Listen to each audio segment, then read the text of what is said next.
Olá pessoal, estamos mais uma vez aqui com o nosso programa Enem com Café e hoje nós estaremos aí com 3 convidados top de linha, gente que vai agregar muito ao seu conhecimento. No primeiro e segundo bloco nós estaremos com o professor Osmar Negreiros falando um pouco sobre futebol e política e o papo também vai estar englobando aí outras coisas como educação, como arte, vai ser um papo super descontraído. No terceiro bloco, com a nutricionista Ingrid Oliveira, dando dicas aí de como alguns alimentos podem contribuir para o seu bem-estar, melhorar seu aprendizado.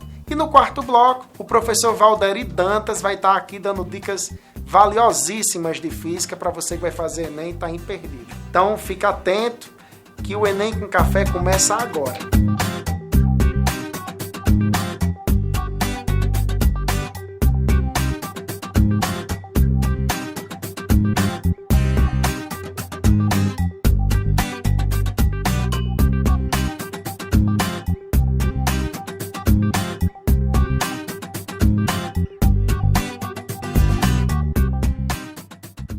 Bem, pessoal, vamos dando esse aqui ao nosso programa, sempre com esse nosso primeiro bloco, quadro imediato. E para bater um papo conosco hoje, eu tenho a satisfação de ter um amigo de longa data, professor Osmar Negreiros. Professor, é um prazer ter você aqui conosco, viu? O seu chamado é uma ordem, meu amigo. Você é, como você já disse, um amigo de longas datas. Muito tempo aqui trabalhando junto aqui na cidade de Mossoró. E o papo hoje é um papo bacana. Aliás, é um papo até que a gente tem sempre, né, Osmar? A gente sonhou, inclusive, a abrir o nosso blog, ou um vlog, ou agora tem muito podcast também, né? Que são mais do áudio e tal. Que é uma coisa ligada à nossa paixão, que é uma paixão em comum, que é o futebol, né? O Flamengo. E também a concepção de tratar o futebol não só como uma paixão, mas ter um olhar mais crítico, um olhar mais, né, pensado. Exatamente. A gente sonha com isso. Tem pessoas nesse caminho aí, né, Tiago? A gente pode deixar morrer não isso. Com certeza. Se você de casa ainda não entendeu o tema do papo de hoje, vai ser futebol e política, em que momentos eles se misturaram, né? E assim, tem um colega nosso também, Sandro Coco, que costuma dizer isso. Ele diz, inclusive em sala de aula, teve uma vez que ele estava dando aula comigo, ele disse, quando eu olho uma partida de futebol, eu vejo mais do que futebol ali. E aí cita alguns exemplos, né? O clássico espanhol, e aí cita alguns exemplos, onde ele vê política, onde ele vê negócios, onde ele vê... Futebol tem muito disso, né, Osmar? É claro. Somente um louco, né, um desavisado, né, para não usar um termo tão pesado, um desavisado olha para o futebol e enxerga apenas uma alienação leviana, né?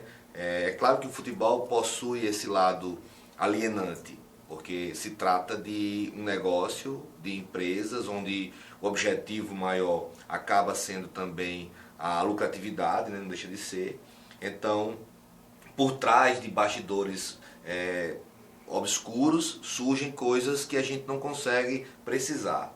Mas, muito além disso, o futebol trata também de paixões, movimenta milhões de pessoas e você não sai, como a gente já saiu daqui juntos, Tiago, de Mossoró para Fortaleza, viaja 300 km para assistir uma partida de futebol e depois volta para Mossoró mais 300 km para trabalhar no outro dia, como a gente fez em alguns momentos, nós dois juntos, se não fosse por uma paixão, por um interesse maior do que meramente o interesse naquela marca Flamengo, né? É uma coisa voltada ao paixão. Eu acabei deixando escapar qual é o nosso time. Mas eu acho que isso não tem problema não, né? Que a gente não é nem comentarista esportivo. Nem é comentarista esportivo. E outra né? coisa, você deixou escapar, até sem se sentir, que você deixou escapar na sua primeira fala.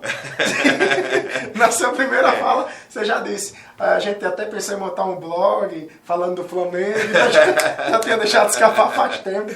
Pois é uma coisa voltada a isso, né? A paixão. Mas assim, eu já tenho algumas leituras sobre futebol. Eu leio um cara que chama-se Lúcio de Castro, acho que você conhece, ele também é formado em História, assim como eu, e ele é jornalista também, ele já passou por algumas redes de televisão e hoje ele tem mais uma atuação na internet. Lúcio de Castro, ele usa um perfil chamado Spotlight, que é inspirado numa agência americana, que era uma agência investigativa e tudo mais. Isso foi filme, não foi? Isso, virou um filme também, né? Exatamente. Então, o futebol para ele é muito mais do que 11 jogadores jogando contra 11 jogadores dentro de um campo, correndo atrás de uma bola, né? O futebol envolve relações sociológicas, né? Por que hoje o estádio virou arena, né? O que aconteceu com essa gourmetização completa, né, das relações de sociedade e política, né? Durante muito tempo o futebol era para o povo. As elites consumiam futebol nas suas televisões, no seu conforto, na sua casa. Aí, com o passar dos anos, houve uma inversão desse papel. Os estádios se tornaram arenas multiuso, voltados também para shows de mega-star, né? E aí com cadeiras confortáveis, com restaurantes, não sei o quê.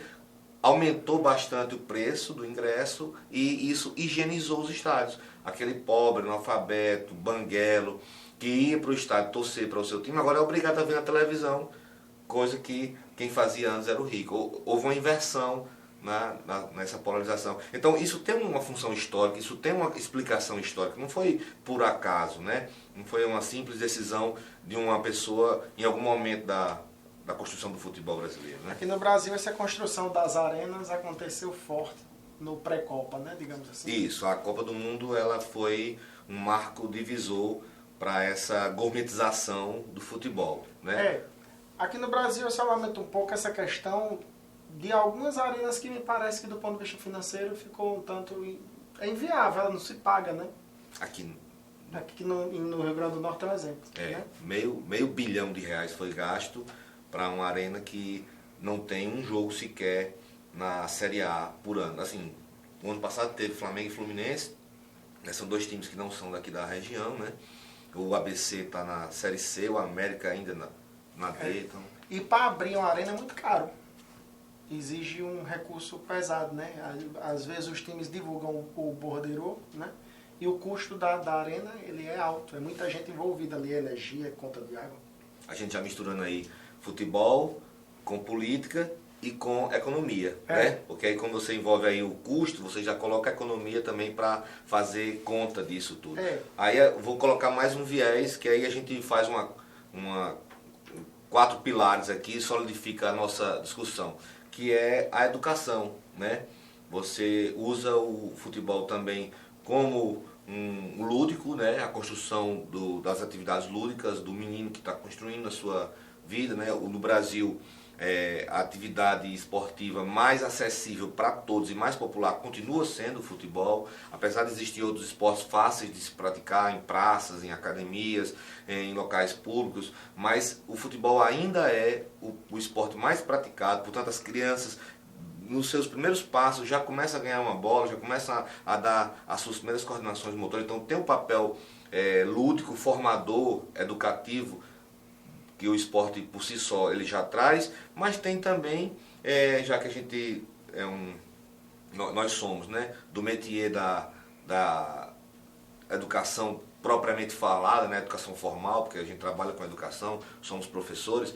Então você pega, por exemplo, e faz um resgate do Enem, você vai ver que ao longo desses anos de Enem e também no antigo vestibular, né, finado vestibular, tiveram questões que relacionaram futebol e política, né? E assim, eu vou me aproveitar mais uma vez da fala do nosso amigo Sandro Coco. Sandro, beijo grande e um abraço forte. Um abraço, Sandro. Sandro sempre diz o seguinte, que você estuda para Enem a todo momento. Ele diz, Tiago, isso também é uma coisa com a qual eu concordo, né? Ele sempre diz assim, a gente precisa preparar os alunos para Enem falando de coisas diversas. Porque o Enem não é aquela prova necessariamente que pergunta o que é isso, o que é aquilo. Ele mede as suas habilidades e competências. Ele mede a sua capacidade de refletir, de criticar, de analisar, de opinar, né? Então eu acho que esse o olhar que o aluno que se prepara para o Enem deve ter. Pegando a fala de Sandro, você se prepara para o Enem analisando um filme, analisando a partida de futebol, analisando o dia a dia, principalmente analisando o dia a dia, né? Decorando o texto é o que você mente, se prepara, porque os textos vêm bem grande. E hoje em dia, né, cada vez mais, esses textos eles não têm sido tão usados assim nos preparatórios, né, para o Enem.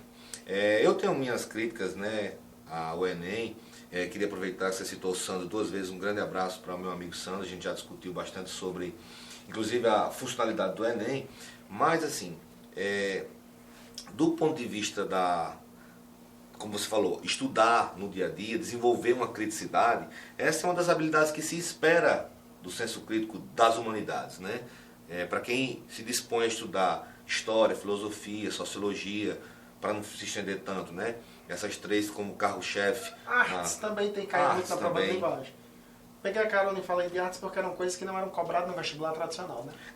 Olha, o que é que a gente fala quando a gente fala em nomes como Garrincha, Pelé, Zico, Maradona? Qual é a palavra adjetivada que a gente usa para acrescentar o futebol? Gênio. A arte também, né? Arte, o futebol, arte, e fulano né? é gênio. Portanto, o futebol não deixa de ser também uma arte, né? Você, quando vê um gol daquele de Zico, né, contra o Liverpool, você imagina que aquilo ali é arte. Você vê aquela jogada de Pelé, de Marcelinho Carioca no Santos, você vê Romário, aquele de elástico em Amaral, que até hoje Amaral anda meio torto. Aquilo ali é arte de alguma forma. A arte sendo escrita de maneiras diferentes, né, de linguagens diferentes. Picasso linguagem usou corporal isso, né? sinestésica, no caso. É uma das formas de aprendizagem, né? Uma das formas de habilidades e de inteligência. Né? Você tem, por exemplo, um Messi, que a gente pode considerar que ele é um gênio na linguagem corporal sinestésica. Exatamente. Mas talvez ele não saiba operar uma matemática, né, de segundo grau. Né? Você tem um Pelé que era um cara genial nessa habilidade, mas que falava errado demais. Né? Então, assim, as várias habilidades que você pode desenvolver, o esporte, ele está dentro dessa forma de analisar. Nesse sentido aí, quem fala bem disso é Howard Gardner, que é o autor inicial da teoria da inteligência múltipla, que acabou aquele teste de QI. Ou, pelo menos, deixou bem de lado, não dá para dizer que acabou. Mas o teste de QI media muito português e matemática, no caso inglês e matemática, linguagens e matemática, né? E aí Gardner, ele trouxe à tona a capacidade cerebral em diversas áreas. Arte, pintura, inteligência musical, espacial geográfica, e uma das que ele fala é em corporal sinestésica, que é bem inerente a dançarina, jogador, né? Mas é uma pena que um país subdesenvolvido como o Brasil não valorize tanto. Países mais desenvolvidos oferecem mais oportunidades, né? Assim, talvez alguns atletas também nem tenham esse dado. Mas no Brasil, quantos e quantos pessoas extremamente inteligentes nesse campo não têm tanta oportunidade? O próprio Enem, né? Ele não aborda não tanto. Libera espaço para isso, né? Porque é uma prova em que você, ainda que você trabalhe, como você falou e como o Sandro citou também, uma leitura de mundo, mas não deixa de ser uma prova formal, né? Que privilegia algumas ciências. Exatamente, você vai... Já caiu alguma coisa sobre esporte, vez ou outra cai alguma questão dentro da prova de linguagens. Dentro da prova de linguagens, vez ou outra cai alguma questão de esporte, mas é bem pouco, de fato. Eu ia citar uma questão, né, que eu me lembro de uma questão de prova, não vou recordar aqui qual ano, mas que fazia um link entre a Copa de 70 e o período político que o Brasil vivenciava em 1970. Né? Então você vai pegar um cara como